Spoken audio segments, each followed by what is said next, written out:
hiki ndio ulizo zaidi kwenye mtihani. Ulumbi ni ule ufasaha wa kuzungumza, ule ufasaha. Kuna baadhi ya watu ambao ni walumbi. Wakizungumza hivi, hata wewe mwenyewe unasikia kile wamezungumza unataka kukifuata. Kwa sababu wanazungumza hadi wanakuvutia. Wakati rais wa Marekani, rais aliyestaafu wa Marekani, Barack Obama, akizungumza ulikuwa unamsikiza hadi mwisho, uchoki na kumsikiliza. Unasikia sema, "We, amezungumza." Na kuna baadhi ya wahubiri ambao huzungumza hivyo. Mpaka hutaki kukataa kuwasikiliza, unaendelea kuwazungumza. Wakizungumza unaendelea kusikiliza. Na kweli kuna neno ambalo amesema muhimu. Pia kuna wanasiasa huzungumza hivyo. Baadhi tu wachache, si wote. Na mtu ambaye anazungumza hivi kwamba ni mambo yenye maana, mambo ambayo hayakuudhi na mambo ya ukweli, anazungumza hadi unasema kweli amezungumza. Huo ni ulumbi, ni upekee wa kuzungumza hadharani. Sifa za ulumbi: kwanza, lazima uvutie. Ukizungumza mbele ya watu lazima uvutie. Pili, lazima kule ndani uweke tamadhali za usemi. Uweke kama vile tashbihi, ndani kuwe na methali, ndani pale uweke uaishaji, ndio uwe na ule mnato. Pia wakati unazungumza lazima athira yako uweze kuielewa. Umeshaona mmeletewa mtu azungumzie na uelewi kile anasema, huko tu. Uelewi hata mifano ambayo anatoa, yuko peke yake. Kuna mmoja alikuja hapa. Sijui alikuwa ametolewa sijui kijijini ama ni nini. Kwanza alinafikiria kuna wakati alianza kuzungumza hadi na Kikamba, akapotea kabisa sasa. Kwa hivyo lazima uweze kueleweka na wale wasikilizaji, si ni athira? Pia lazima utumie viziada lugha, ishara, si ndio? Hiyo unasema njoo, unasema njoo, lazima utumie ishara. Pia lazima pale ndani utumie mbinu zingine, unaweza kuwaimbia pale katikati waimbe. Wakati Bwana Kamau anazungumza pale kwenye gwaride, anamwambia wakati mwingi ambia mwenzako hivi, si ndio? Unafikiria anawaambia hivyo kwa nini? Kwa sababu anataka kuwa mlumbi, anakuambia mwambie mwenzako muulize umeamka vipi? Au anakuambia ambia mwenzako tunampenda Yesu, anakuambia umwambie mwenzako. Kwa hivyo anatumia mbinu nyingine wakati anazungumza. Pia mada lazima ushughulikie kikamilifu. Lazima ueleze mpaka mwisho kile ambacho unazungumzia. Na mwisho kuna umuhimu wa ulumbi. Vile vile ulumbi, ukisikiliza mtu unasisimka. Kusisimka ni kule kufurahia. Pia unapata habari, unahamasika, unapata habari, na pia unaendeleza kile kipawa chako cha kuzungumza mbele ya watu, na unapitisha ujumbe kwa njia nyepesi. Kwa hivyo sikiliza ulumbi huu. Mzee akiongea na vijana. Vijana nimewaita hapa leo ili niwagawie vito vya kuwatunza. Ni matumaini yangu kwamba mtanisikiliza bila kudharau, kwani hasara umfika mwenye mabezo. Kwanza, ninawasikitikia kwa sababu mmezaliwa katika karne yenye majaribu mengi. Ulimwengu umekuwa kama kipusa aliyezingirwa na mibambe katili. Kushotoni mnakabiliwa na janga la maradhi haya yasiyo na tiba. Kuliani ni dawa ya kulevya. Mbele yenu ni anasa chungu nzima na nyumani vishawishi tele. Ombi langu kwenu ni kuwa na subira. Kila jambo lina wakati wake. Naomba pia mfanye bidii katika masomo yenu ili mje mfaidike hatimaye. Kwa hivyo hapo amezungumza ni ufasaha wa kuzungumza mbele ya watu. Tukomesheni ajira ya watoto, tuanze. Tukomesheni ajira ya watoto. Na tunga nikiwaasa watoto kutoajiri na maeleza hasa ya mambo yaliyojiri.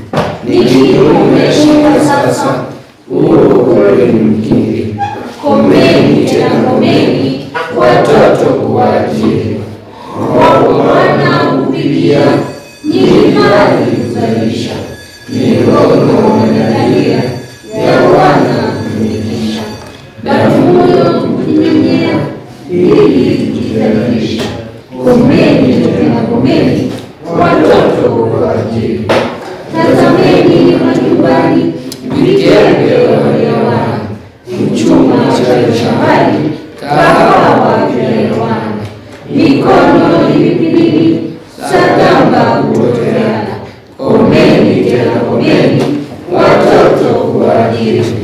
mitaani wachuuza mapeni kujipatia, wazazi wanakuza uchuzi kuwatia, hoja maisha kukuza huku wanakunda, komeni tena komeni watoto kuwaajiri, nako huko madukani magunia kusomeshwa, ya nafaka na maskini maisha kuzoroteshwa, watoto wapatieni nafasi kusikatishwa, komeni tena komeni watoto kuwaajiri, hata napo viwandani vikembe wameingizwa, hati wanafunzini tanumani wameingizwa, ni haramu sikizeni wana ajira kuiga, komeni tena komeni watoto kuwaajiri, ni kinyume kisheria kuziponda zao haki,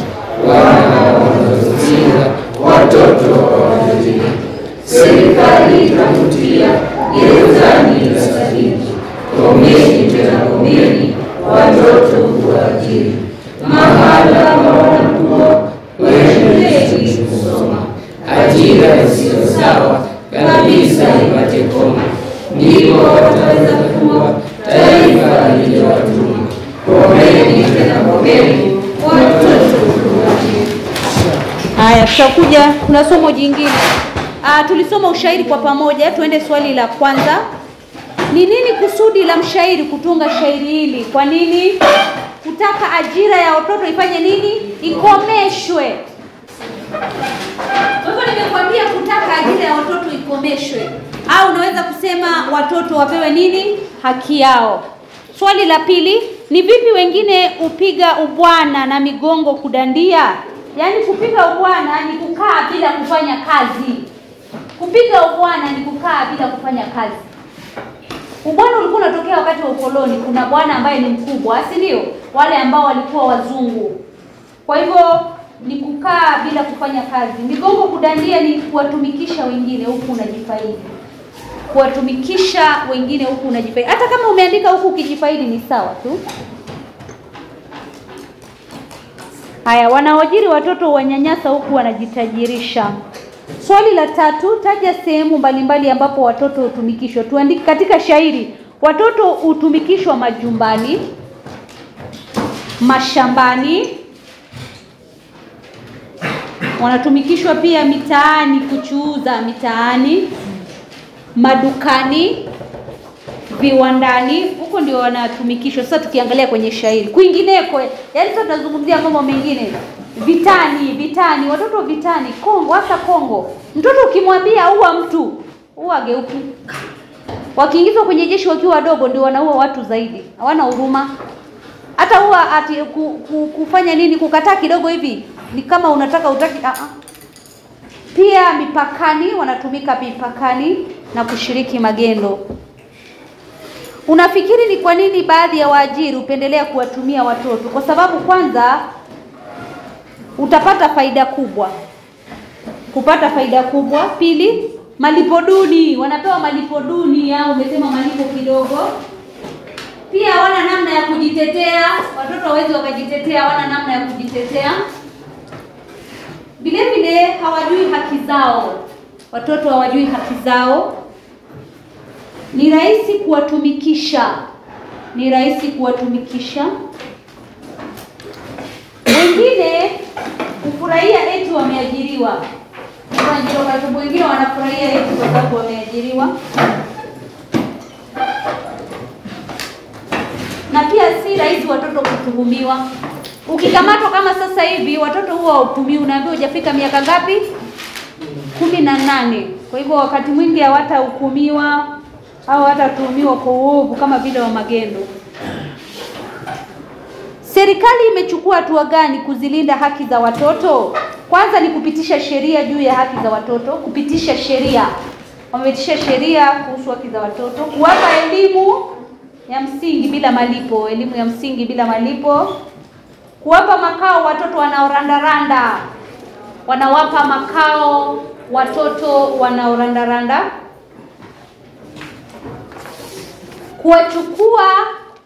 Kuwachukulia hatua kali wanaoajiri. kuwachukulia hatua kali wanaowaajiri watoto. Pia kuwachukulia sheria kali wanaodhulumu watoto. Kama unadhulumu mtoto unachukuliwa sheria kali.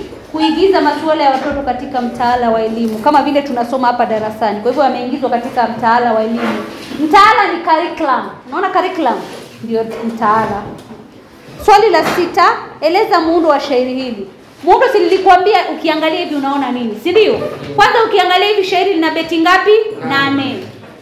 Unapata. Unasema kila ubeti una mishororo mingapi? 4. Unapata. Unasema ukihesabu utapata kila mshororo una mizani ngapi? 16. Lazima uhesabu. Mizani ni zile silabi, unahesabu. Haya, kutoka pale havitiririki ubeti wa kwanza hadi wa mwisho. Vinatiririka ama havitiririki, vinatofautiana kutoka ubeti mmoja hadi mwingine, si ndio? Naitwa ukarabuni. Pia ukiangalia shairi lina nini? Kibwagizo. Mshororo wa mwisho ambao unarudiwa unaitwa kibwagizo. Ikiwa urudiwi unaitwa kituo. Useme shairi halina kibwagizo, unasema shairi lina nini? Kituo. Sasa hili shairi lina kibwagizo. Na unakiandika hapo. Komeni tena komeni, watoto kufanya nini? Kuajiri. Tuandike maana ya maneno. Nikiwaasa, nikiwaonya. Nikiwaasa, nikiwaonya au nikiwakataza. Mali kuzalisha. Mali kuzalisha ni kushughulika katika kuchuma na kutafuta pesa. Kushughulika katika kuchuma na kutafuta pesa. Sadaka kuoteana. Ni mikono inakuwa ngumu kwa sababu unafanyishwa kazi. Unaona wale kuna mikono migumu. Kwa sababu wamefanyishwa kazi kabisa, unasema sadaka kuoteana. Ni pale ambapo umefanya kazi sana, mikono imekuwa ngumu. Wana wa kundaa ni watoto ambao hawajakuwa ipasavyo. Watoto kutokuwa ipasavyo. Kutokuwa ipasavyo. Kusombeshwa ni kufanywa kubeba kwa wingi. Wanafanywa kubeba kwa wingi, kwa mfano mizigo. Wanafanywa kubeba kwa wingi. Kuziponda zao haki. Kuziponda zao haki ni kudhulumiwa. Kutowajali wanavyopaswa kutendewa, yani wanadhulumiwa. Taifa lije watuma, yani waje kuhudumia taifa.